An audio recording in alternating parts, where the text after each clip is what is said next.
कि पहली चीज़ तो ये है कि अभी हमें खबरें मिली हैं कि सीबीआई भी हाईकोर्ट के ऑर्डर के खिलाफ अपील करने जा रही है, लेकिन हमें भरोसा नहीं है सीबीआई इस केस को ठीक से सुप्रीम कोर्ट में भी लड़ेगी या नहीं लड़ेगी। हमें ऐसा लगता है कि मुंह दिखाने के लिए, ताकि जो जन आक्रोश है उसके सामने सीबीआई अपना फेस सेव कर सके, इसलिए सुप्रीम कोर्ट जाएंगे। अच्छे से अच्छे वकील भी करेंगे, लेकिन बहस किस तरह से करेंगे, जीतने के लिए करेंगे या हारने के लिए करेंगे, ये हमें मालूम नहीं। 5 तारीख तक सुप्रीम कोर्ट अभी अवकाश पर है। हम लोग भी अपनी तैयारी कर रहे हैं सुप्रीम कोर्ट जाने की, और पुख्ता केस बना के, अच्छा केस बना के सुप्रीम कोर्ट जाने की, ताकि सुप्रीम कोर्ट में न्याय मिलने की कुछ गुंजाइश रहे। लेकिन मुख्य जो पार्टी होती है वो सीबीआई है। जो पीड़िता होते हैं या पीड़ित होते हैं या कंप्लेनेंट होते हैं, उनका तो रोल बहुत लिमिटेड होता है। अदालतें भी पहले सीबीआई को ही सुनेंगी, और अगर सीबीआई को ही कोई ज़्यादा तकलीफ नहीं है इस ऑर्डर से हाई कोर्ट के, तो शायद सुप्रीम कोर्ट भी फिर इंटरवेंशन करने में हिचक दिखाना चाहिए उसे, क्योंकि सीबीआई मेन मुख्य पार्टी होती है। लेकिन सीबीआई का रोल ट्रायल कोर्ट में भी ऐसा ही रहा है और हाई कोर्ट में भी ऐसा ही रहा है। जो वकील हाई कोर्ट में थोड़ी सी अच्छी पैरवी करने लगे थे, उनको तो हटा ही दिया गया, और उस बात का भी इस जजमेंट में कोई संज्ञान नहीं लिया गया। यही हमारा इस जजमेंट का एक और क्रिटिसिज्म भी है। तो अभी हम जो एक हमारा शुरू से डिमांड रही है कि सीबीआई को खुद अपने उस आईओ के खिलाफ, इन्वेस्टिगेटिंग ऑफिसर्स के खिलाफ, और दूसरे लोग जो केस को खराब करने में कुलदीप सिंह सेंगर साहब की मदद कर रहे थे, जैसा जो ट्रायल कोर्ट है उसने फाइंडिंग दी है, उनके खिलाफ एफआईआर कराई जाए। सीबीआई ने स्वयं तो यह कार्य किया नहीं है, तो आज या कल हम लोग जाके सीबीआई के दफ्तर में भी इस पीड़िता की तरफ से ही एक एफआईआर भी दर्ज कराने की कोशिश करेंगे। अब देखते हैं सीबीआई कितनी ईमानदारी से काम करना चाहती है। अब से कम, आज तक तो नहीं किया है, लेकिन अब से करना चाहती है। तो सबसे पहला काम तो जिन लोगों ने कुलदीप सिंह सेंगर की मदद की है ट्रायल के दौरान, उनके आईओ ने और दूसरे अफसरों ने, उनके खिलाफ एफआईआर दर्ज करके उनको, और उस साजिश को का पर्दाफाश करें कि कौन कौन लोग शामिल थे कुलदीप सिंह सेंगर साहब की मदद कराने में सीबीआई के अंदर से, उनके खिलाफ एफआईआर करके उनके खिलाफ एक्शन ले। तो ये कार्य हम करने जा रहे हैं, आज या कल में हम ये कर देंगे। इसके अलावा भी ये केस तो एक अब थोड़ा सा हाईलाइट हो गया है, लेकिन ऐसे बहुत सारे केसेस हैं। हाथरस का केस है, उसके साथ भी वही हो रहा है जो इस बच्ची के साथ, उन्नाव की बच्ची के साथ हो रहा है। उसके लिए भी केंद्र सरकार के कुछ लोगों ने, उत्तर प्रदेश सरकार के कुछ लोगों ने करोड़ों रुपए इस बात पे तो खर्च कर दिए कि हाथरस की पीड़िता के परिवार को एक छोटा सा घर ना मिल जाए, उसके परिवार में एक नौकरी ना मिल जाए। करोड़ों रुपए मेरे ख्याल से वकीलों पे इस बात के खर्च कर दिए। उससे एक बहुत कम पैसे में उसकी पीड़िता को वो मिल जाता और उसको न्याय भी मिल जाता। आज तक उस बच्ची की भी शव को जो जलाया गया सबूत मिटाने के लिए, उसकी भी एफआईआर दर्ज नहीं की है। तो ये बात, और उसके बाद आप उत्तराखंड की बच्ची को देख रही हैं, दिल्ली कैंट की बच्ची को देख लीजिए, जो दिल्ली कैंट में जिसका हत्या हुई थी, 9 साल से भी छोटी बच्ची थी वो। ये सब केसेस हैं। तो जो ये जनता उद्वेलित है अभी, इस जजमेंट के बाद इस देश की कोई भी बच्ची सेफ नहीं है, क्योंकि कुलदीप सिंह सेंगर साहब को अगर दया का पात्र माना जा सकता है, तो इनसे ज़्यादा बड़ा जघन्य अपराध तो किसी ने किया ही नहीं है। बच्ची का बलात्कार किया, उसका गैंग रेप करवाया, उसके पिताजी को मारा, उसकी एक गवाह जो चाची थी उनको मारा, उसकी एक मौसी को मारा, इसके वकील को मारा, पति को मारने की चेष्टा की, अभी तक परिवार वालों पे हमले कराए, झूठे मुकदमे बनवाए, जेल में रखा। तो मेरे ख्याल से अब सारे बलात्कारी दया का पात्र हैं। इस जजमेंट के बाद से कोई ऐसा बलात्कारी, व्यभिचारी नहीं हो सकता जो दया का पात्र ना हो।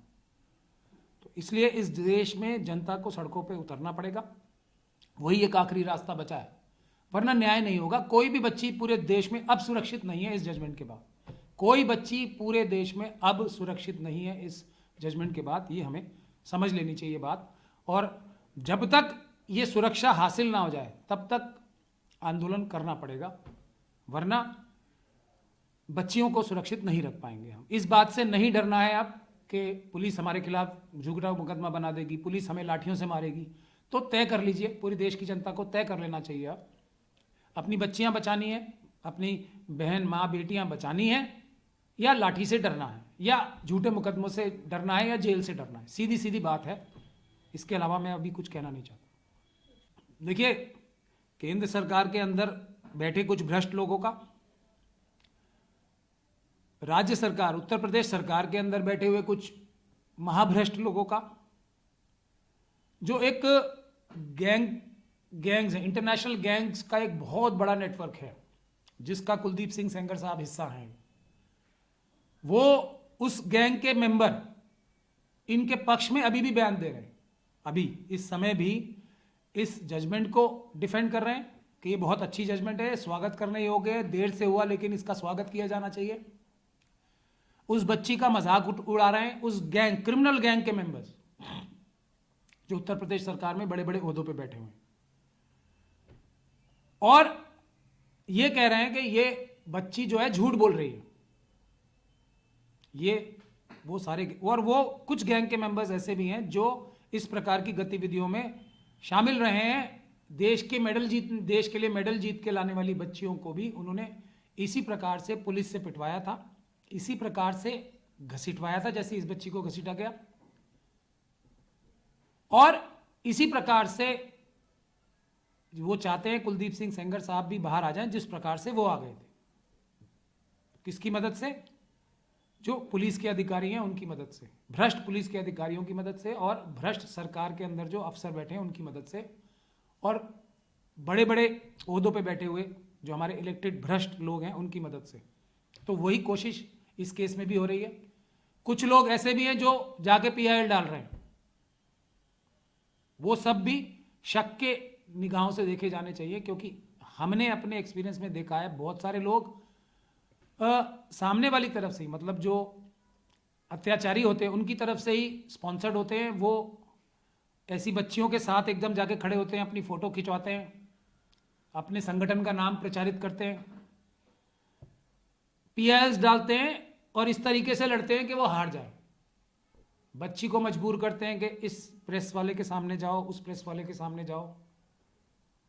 तो ये सब चीजें जो होती हैं वो बहुत ध्यान से इस देश की जनता को बहुत केयरफुली सबको देखना पड़ेगा, कौन अपनी प्रोपेगेंडा के लिए कार्य कर रहा है, अब जब बच्ची का केस हाईलाइट दोबारा हो गया, और कौन उसके कमजोर टाइम में साथ रहे लोग, वही सच्चे उसके साथी हैं। और जनता को अब ये चीज अपने हाथ में लेनी पड़ेगी, ताकि इस तरह के वल्चर्स जो विक्टिम टूरिस्ट भी है ना, विक्टिम टूरिज्म जो करते हैं, उनसे भी होशियार रहे। ये बहुत जरूरी है। सर, सीबीआई दबाव के कारण अब दोबारा सुप्रीम कोर्ट जाने के लिए तैयार है, कैसे सीबीआई क्यों? सर, इसके बारे में थोड़ा बता दीजिए। आप बताइए, अगर जनता का इतना माहौल ना होता तो सीबीआई ने क्या, जो इसके पिता की हत्या हुई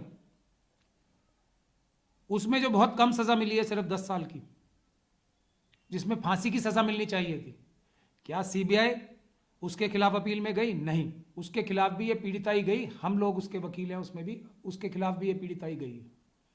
क्या सीबीआई ने अपने उस इन्वेस्टिगेटिंग ऑफिसर के खिलाफ एफआईआर दर्ज की जिसने ये केस जानबूझ के खराब करने की कोशिश की, कुलदीप सिंह सेंगर की मदद की, आईओ होते हुए, जिसकी सबसे बड़ी जिम्मेदारी होती है दोषियों को पकड़वा के सजा दिलवाने की, वो दोषियों की मदद कर रहा था?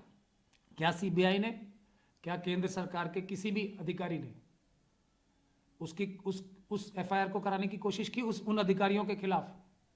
क्या सीबीआई ने, जैसे कई केसेस में ऐसा देखा गया ना कि रातों रात, जब तक कि जजमेंट पब्लिक पटल पे भी नहीं आई होती, जजमेंट ही नहीं आई होती, तब भी जाके अपील करके स्टे करा ली जाती है जजमेंट, ऐसे भी एग्जाम्पल सामने आए हैं ना।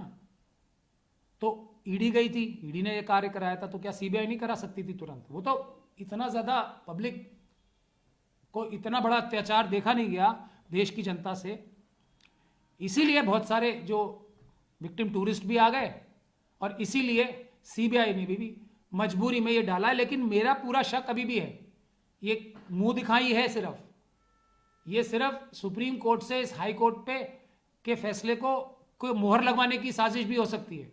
कि वहां भेज दें अच्छे से अच्छा वकील और वो बहस ठीक से ना करें, ये भी हो सकता है। तो जनता को पूरी निगाह रखनी है सब चीजों पे। जो पीआईएल लोग डाल रहे हैं उनको इस केस के बारे में कुछ पता ही नहीं होगा, अपना नाम करने के लिए पीआईएल डाल दी। इन सबसे होशियार रहना होगा।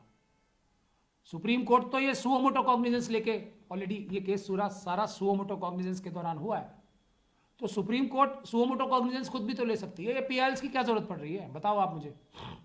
पीआईएल वालों से हमें सबसे ज्यादा खतरा है। ये जो टूरिस्ट आ जाते हैं ना, वल्चर्स, जो गिद्ध आ जाते हैं इस पीड़िता का दोहन करने के लिए कि हम अपना फोटो खिंचवा लें, हम अपने इंटरव्यू दे दें, हम अपनी संगठनों का नाम कर दें, उसके मुंह पे मास्क भी लगा दिया संगठन का किसी का।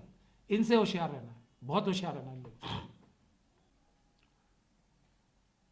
The victim of Unnao through her sufferings and the greatest injustice which is happening to her, continues to happen to her, has, what should I say, awakened the conscience of Indian people.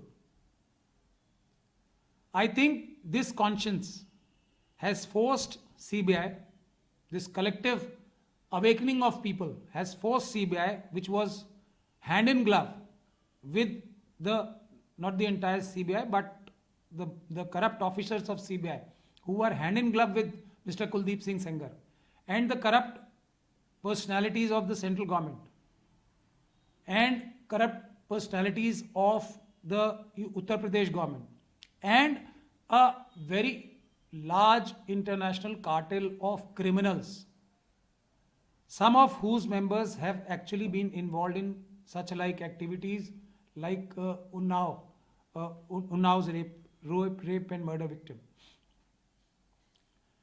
These people have all been conspiring to help Kuldeep Singh Sengar Sahab and crush and kill this poor girl.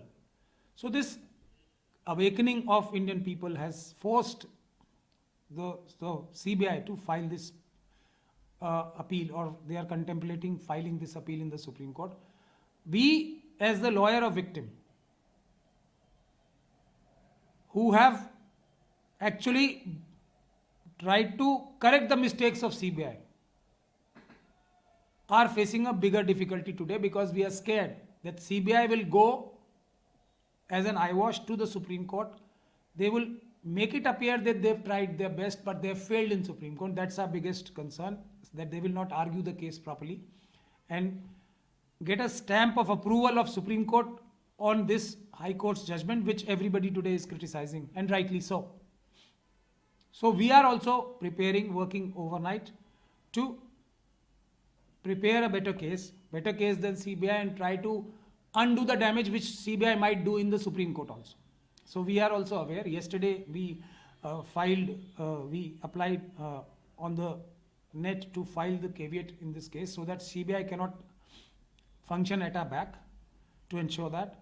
Secondly, if CBI is now honest, the first thing they should have done is to file an FIR against those CBI officials who have been named, especially the IO, in the judgment of conviction by the trial court, where it is said that the IO was helping Kuldeep Singh Sengar to get away with this. He was not doing his work properly, rather helping the accused persons to get acquitted. If an FIR is registered against them to unravel the conspiracy behind this IO's helping Kuldeep Singh Sengar, then there will be slight trust in the CBI, which can develop for the first time now in this case. They have not done so. So we are going to file that FIR now. Let us see what they do, whether they register the FIR or drag their feet. Secondly, if CBI was serious,